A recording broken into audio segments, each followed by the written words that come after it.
আচ্ছা, model activity 6-এর first question, একের কোশ্চেনে বলা আছে যে x proportional to y square এবং ওয়াইয়ের মান যখন থ্রি তখন এক্সের মান 9 এবং এক্সের মান যখন 25 তখন ওয়াইয়ের মান ধনাত্মক মান কত হবে সেটা বের করতে বলেছে। তাহলে আমরা লিখে নিতে পারি যে এক্স সমান কে ইন্টু ওয়াই স্কোয়ার, যেখানে কে হচ্ছে অশূন্য ধ্রুবক।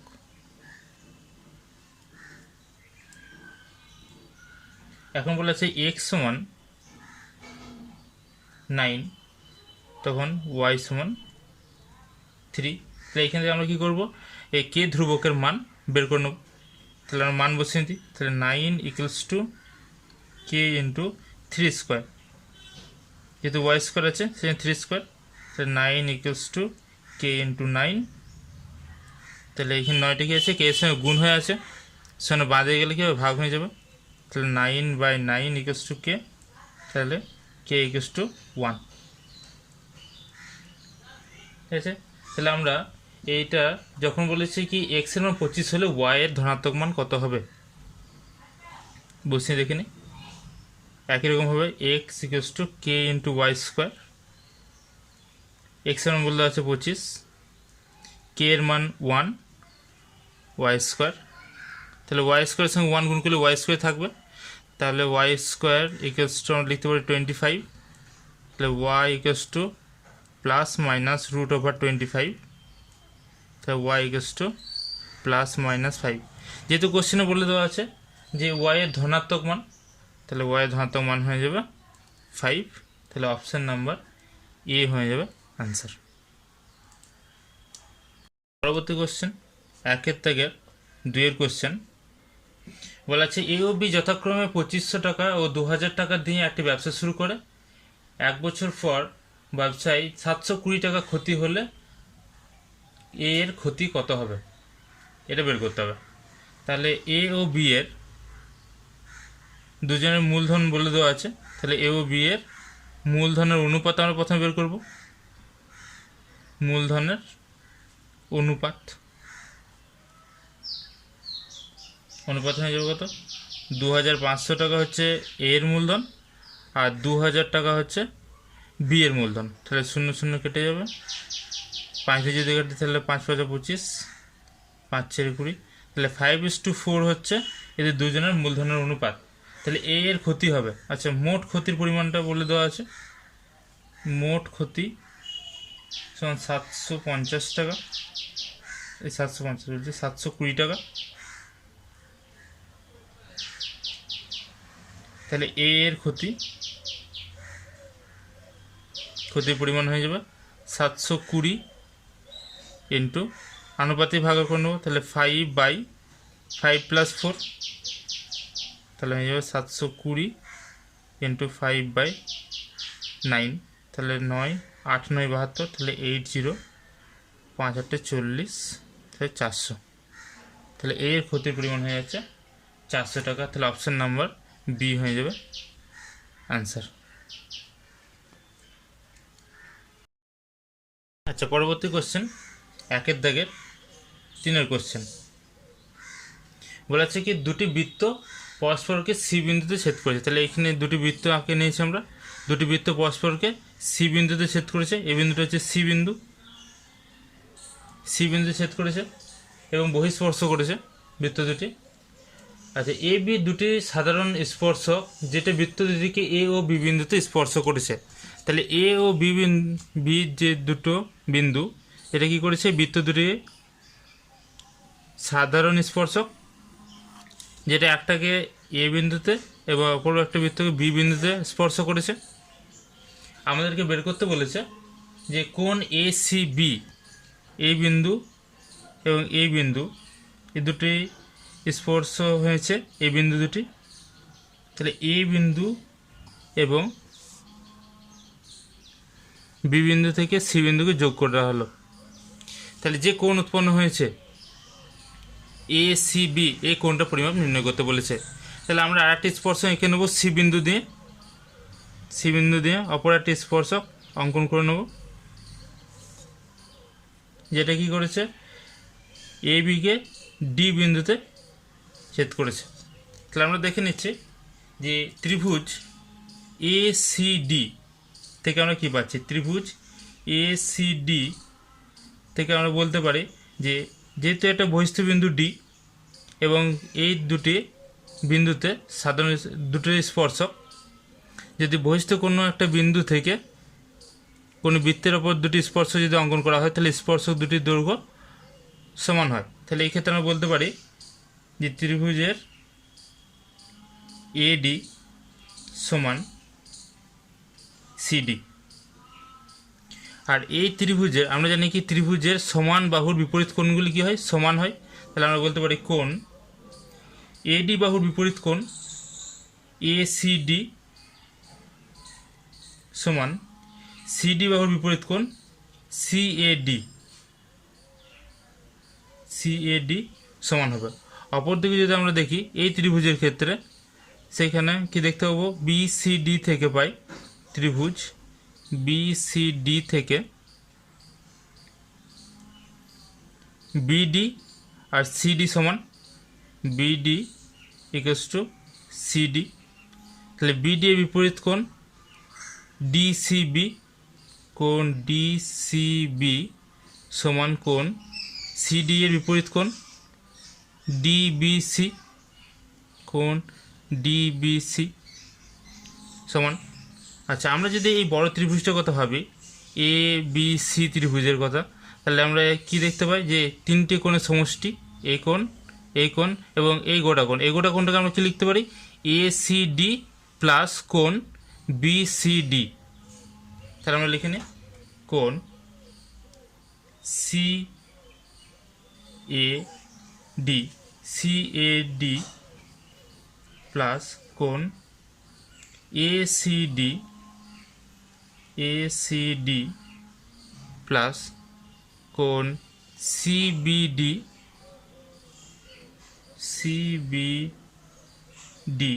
বা ডিবিসি, একই ডিবিসি প্লাস কোণ ডিসিবি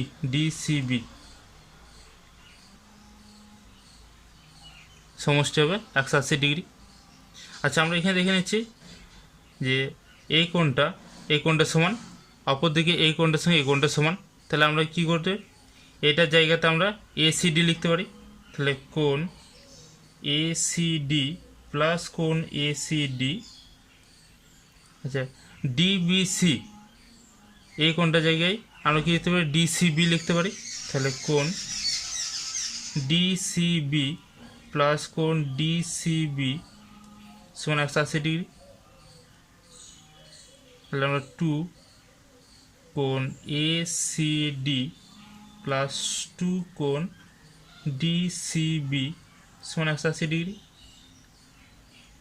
তাহলে 2 যদি কমন নিই তাহলে কোণ এসিডি প্লাস কোণ ডিসিবি সমান 180 ডিগ্রি।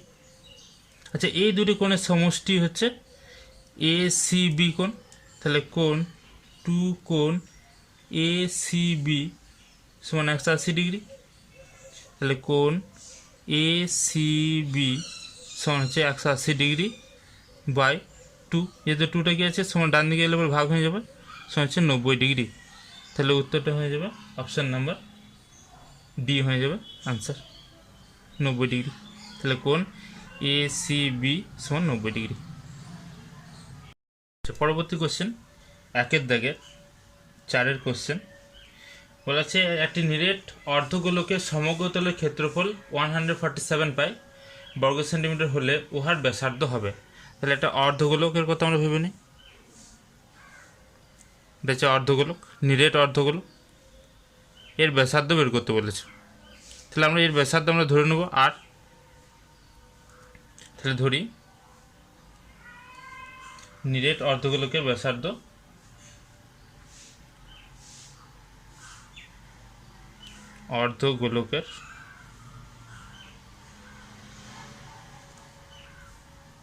ব্যাসার্ধ সমান আর। ঠিক আছে। আচ্ছা, অর্ধগোলকের ক্ষেত্রে আমরা কি দেখতে পাবো, যে অপরে একটা তল আছে, অপরে একটা বক্রতল আছে। তাহলে অর্ধগোলকের সমগ্রতলের ক্ষেত্রফল হচ্ছে 4πr², কিন্তু এখানে অর্ধগোলক, সেই জন্য কিন্তু বাই 2, তাহলে 2πr²। আচ্ছা, এখানে একটা কী আছে, বৃত্তাকার তল আছে। তাহলে এই বৃত্তাকার তলের ক্ষেত্রফল আমরা জানি, বৃত্তের ক্ষেত্রফল হচ্ছে πr²। তাহলে 2πr², πr² যোগ করলে হয়ে যাবে 3πr², 3πr²। তাহলে আমরা এখানে লিখতে পারি কি, যে অর্ধগোলকের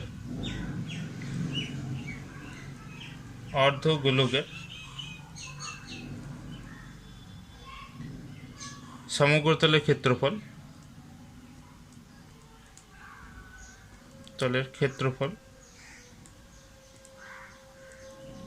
সমান 3πr²,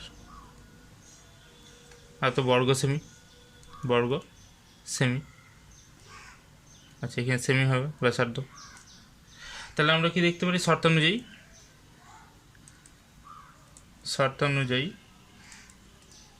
3πr² সমান 147 পাই, এটা বলে দেওয়া আছে। তাহলে আমরা কী করতে পারি, r² সমান 147 পাই বাই 3 পাই, পাই কেটে যাবে। আচ্ছা, 3 দিয়ে যদি কাটাকাটি করি, তাহলে আমরা দেখতে পাবো কি 3 × 12, তাহলে হচ্ছে 2 7, 3 9 27, তাহলে 49। তাহলে r² সমান 49, তাহলে r সমান হয়ে যাবে √49 = 7। তাহলে ব্যাসার্ধ হয়ে যাবে 7। তাহলে অপশান নাম্বার সি হয়ে যাবে অ্যান্সার।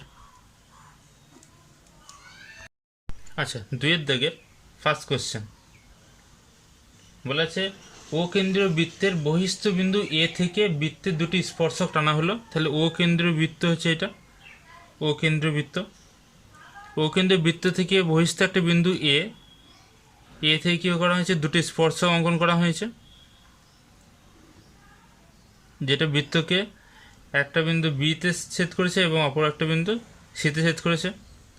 ও যুক্ত করা হয়েছে এবং এই বিসি যুক্ত করে দেওয়া হয়েছে। বি ও সি বিন্দুতে স্পর্শ করে, তাহলে ও এ বিসি এর লম্ব সমদ্বিখণ্ডক হবে। অর্থাৎ আমাকে দেখাতে হবে যে ও এ এই সরলরেখাটি বিসি এর লম্ব সমদ্বিখণ্ডক, অর্থাৎ কোণগুলি 90 ডিগ্রি উৎপন্ন করেছে, এটা আমাদেরকে দেখাতে হবে।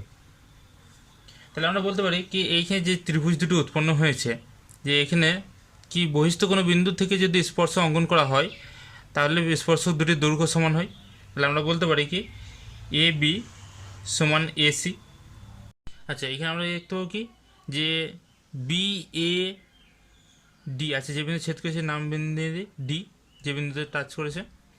আচ্ছা, তাহলে বি এ ডি আর কোণ সি এ ডি, কোণ দুটি কী হবে, সমান হবে। বহিস্থ কোনো বিন্দু থেকে যখন স্পর্শ অঙ্কন করা হয় আর কেন্দ্র সংযোগকারী সরলরেখা পরিস্থিতিতে বহিস্থ বিন্দু থেকে সমান কোণ উৎপন্ন করে, তাহলে বি এ ডি সমান কোণ সি এ ডি। আর এ ডি সাধারণ বাহু,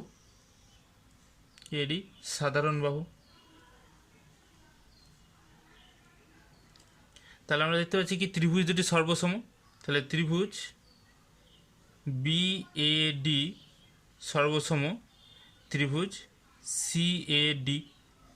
তাহলে সর্বসম ত্রিভুজে অনুরূপ কোণগুলি, অর্থাৎ সমান বাহুর বিপরীত কোণগুলি কীভাবে সমান হয়। তাহলে আমরা বলতে পারি যে কোণ বিডিএ সমান কোণ সিডিএ। আর এটি কি একটা সরলরেখা, তাহলে এটা এক সরল কোণ। তাহলে আমরা বলতে পারি কোণ বিডিএ প্লাস কোণ সিডিএ সমান 180 ডিগ্রি। তাহলে সিডিএ জায়গাতে আমরা কী লিখতে পারি, বিডিএ লিখতে পারি, যেহেতু সমান কোণ। তাহলে কোণ বিডিএ প্লাস কোণ বিডিএ সমান 180 ডিগ্রি। তাহলে কোণ বিডিএ সমান 180 ডিগ্রি। তাহলে কোণ বিডিএ সমান 180 ডিগ্রি বাই 2 সমান হচ্ছে 90 ডিগ্রি। তাহলে আমরা বলতে পারি কি বিসি এর ওপর ডিএ লম্ব আছে, যেহেতু 90 ডিগ্রি কোণ উৎপন্ন করেছে। তাহলে ও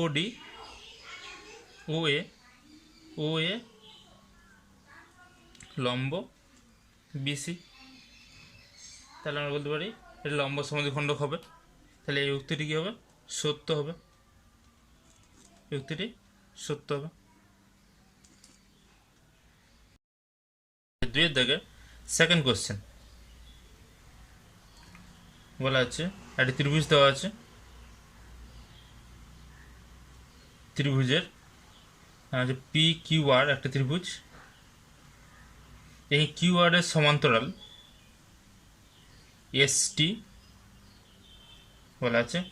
চিত্রে এস টি সমান্তরাল কিউ আর হলে পরে P Q by P S সমান P R by P T হবে। হ্যাঁ, এই উক্তিটি সত্য হবে। সত্য। থেলসের উপপাদ্য থেকে আমরা বলতে পারি, থেলসের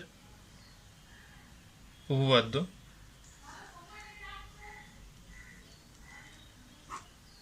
থেকে আমরা বলতে পারি যে কোনো ত্রিভুজের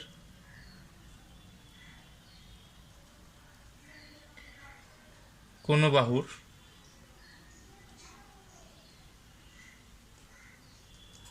সমান্তরাল সরলরেখা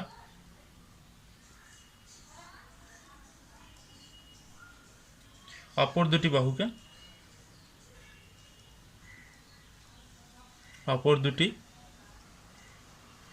বাহুকে বা তাদের বর্ধিত বাহুকে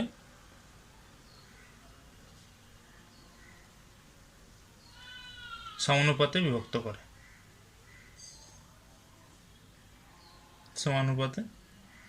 বিভক্ত করে। তাহলে আমাদের এখানে তাই দেখতে পাচ্ছি সমানুপাতে বিভক্ত করেছে। তাহলে উক্তিটি সত্য।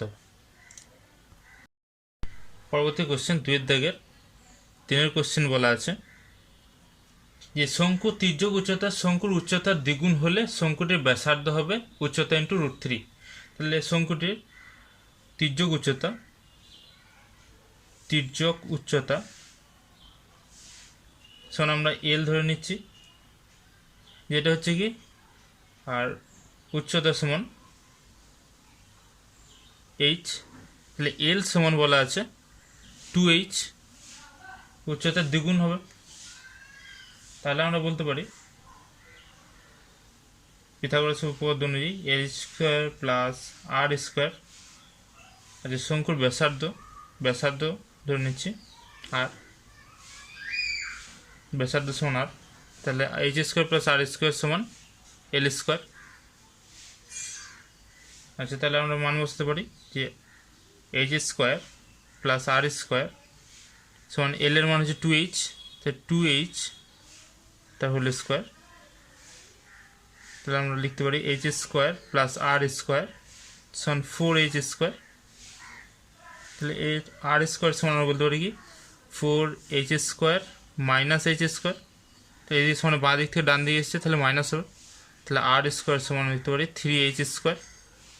তাহলে আর সমান √3h স্কোয়ার। যেহেতু এইচ স্কোয়ার আছে তাহলে এইচ রুট থেকে বাইরে বেরিয়ে যাবে, কিন্তু 3-এর বর্গমূল করা যায় না, তাহলে √3 থাকবে। তাহলে 3 ইন্টু এইচ। আমাদের কোশ্চেনে ছিল উচ্চতা ইন্টু √3 হবে, তাহলে আমরা দেখতে পাচ্ছি কি উচ্চতা ইন্টু √3 আছে, তাহলে উক্তিটি সত্য হবে।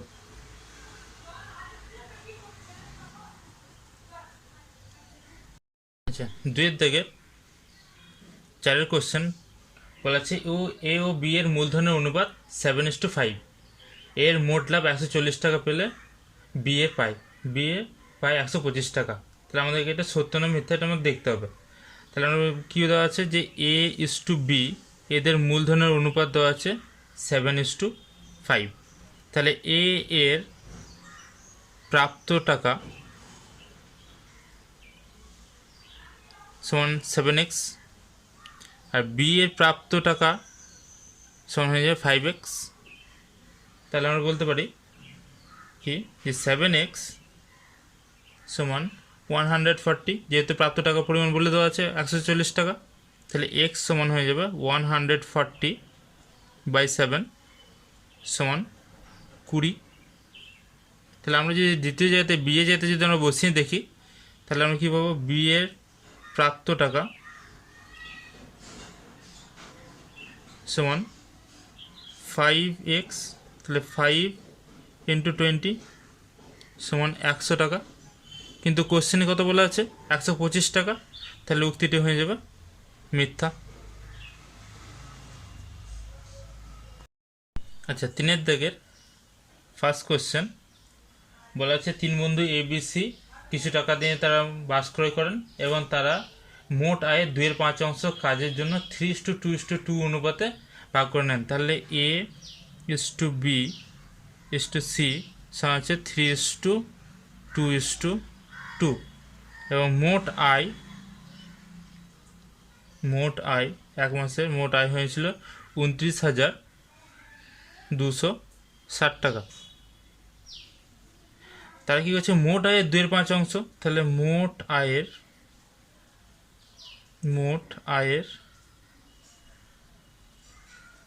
অর্থাৎ 29,260 টাকার 2/5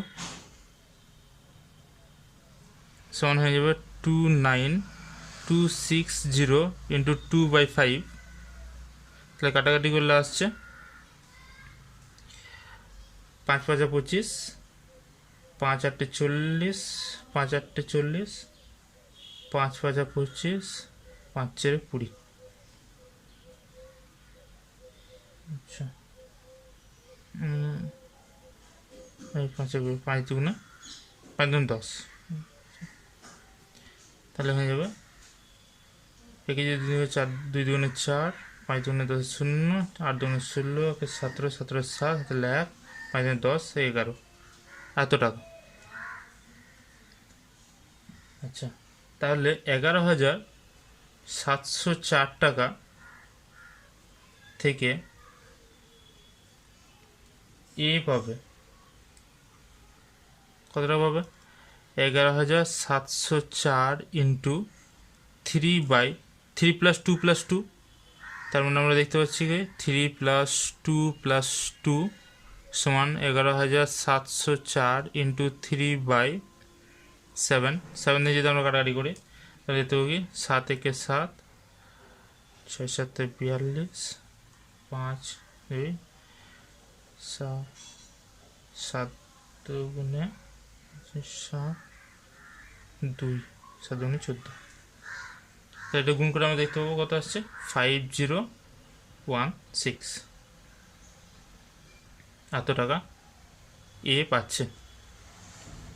আচ্ছা, 11,704 টাকা থেকে বি পাবে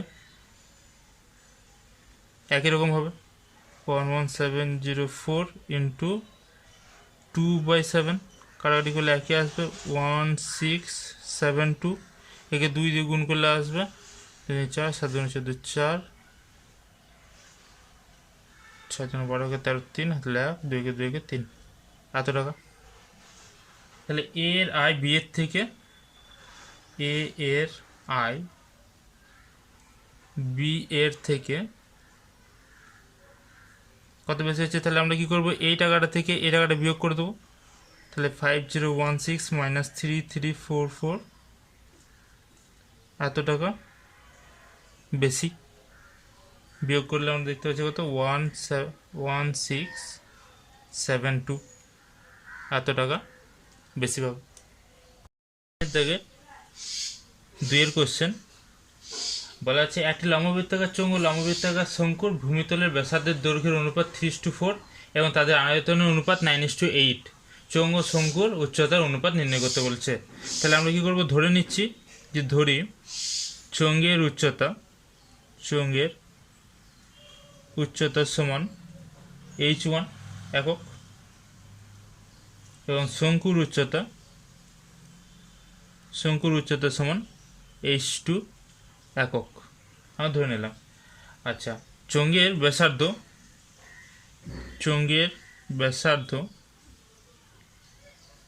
যেহেতু দেওয়া আছে 3:4, তাহলে চোঙের তাহলে হবে 3r, একক, শঙ্কুর ব্যাসার্ধ হবে 4r একক। তাহলে আমরা আর আয়তন অনুপাত দেওয়া আছে, তাহলে লিখে নিচ্ছি আয়তনের অনুপাত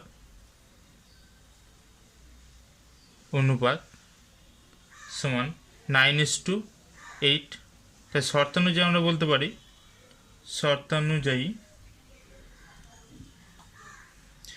আয়তনের ফর্মুলা বসাতে পারি যে পাই, আচ্ছা চৌঙ্গের ফর্মুলা হচ্ছে পাই আর স্কোয়ার, এখানে আর এর মান হচ্ছে 3r, পাই আর স্কোয়ার, এইচ এর মান হচ্ছে h1 বাই শঙ্কুর ক্ষেত্রে আয়তনের ফর্মুলা হচ্ছে 1/3 পাই আর স্কোয়ার, আর এর মান হচ্ছে 4r, এইচ এর হচ্ছে h2 9/8। তাহলে এখানে আমরা দেখতে পাচ্ছি কি পাই কেটে যাবে, এটা যদি আমরা ব্র্যাকেট খুলে দিই তাহলে আমরা কি দেখতে পাবো 9r² বাই 16/3 r²। আচ্ছা এখানে h1 নিচে h2, r² কেটে যাবে, তাহলে আমরা কোনাকুনি যদি গুণ করে দিই, আচ্ছা এটাকে যদি আমরা উল্টে দিই তাহলে আমরা কি দেখতে পাবো 3টা উপরে চলে যাবে, তাহলে 9 × 3 সমান 27 h1 বাই 16 h2 সমান হচ্ছে 9/8। বা আমরা যদি দেখি যে h1 বাই h2 সমান কোনাকুনি গুণ করে দিচ্ছি, তাহলে 16টা কী হবে, ওইদিকে 9-এর সঙ্গে গুণ হয়ে যাবে, তাহলে 9 × 16 হবে, 27টা এদিকে নিচে আসবে, তাহলে 8 × 27 হবে। আচ্ছা 9 দিয়ে যদি আমরা কেটে 9 1 9, 9 3 27, 8 1 8, 8 2 16, 2/3, তাহলে h1 is to h2 সমান হচ্ছে 2:3।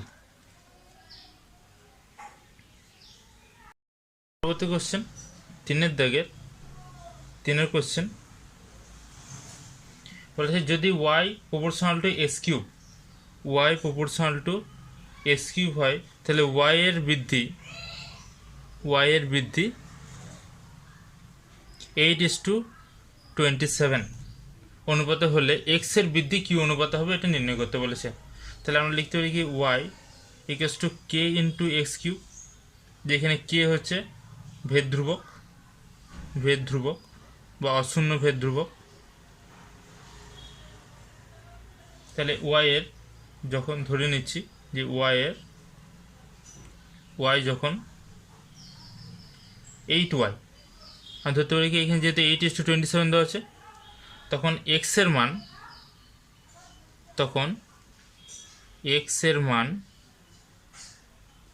x1, আর যখন y এর মান যখন 27y, তখন x এর মান x2।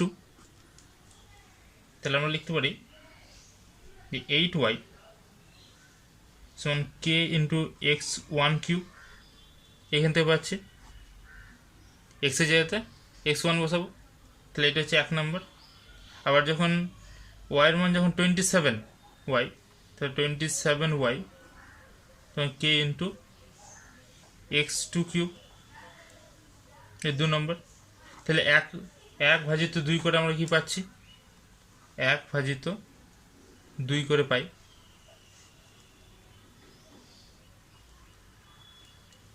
কি পাবো 8y বাই 27y সমান k × x1³ by k × x2³। তাহলে y কেটে যাবে, k কেটে যাবে, তাহলে আমরা লিখতে পারি কি x1 বাই x2 তাদের হোল কিউব লিখতে পারি সমান 8/27। তাহলে x1 বাই x2 সমান এদিকে কী হয়ে যাবে, কিউব রুট হয়ে যাবে। তাহলে আমরা লিখতে পারি কি কিউব রুট হলে পরে 8-এর ঘনমূল হচ্ছে 2 এবং 27-এর ঘনমূল হচ্ছে 3। তাহলে x1 = x2 সমান 2:3। তাহলে আমরা বলতে পারি যে x এর বৃদ্ধি 2:3 অনুপাতে হবে। x এর বৃদ্ধি 2:3 অনুপাতে হবে।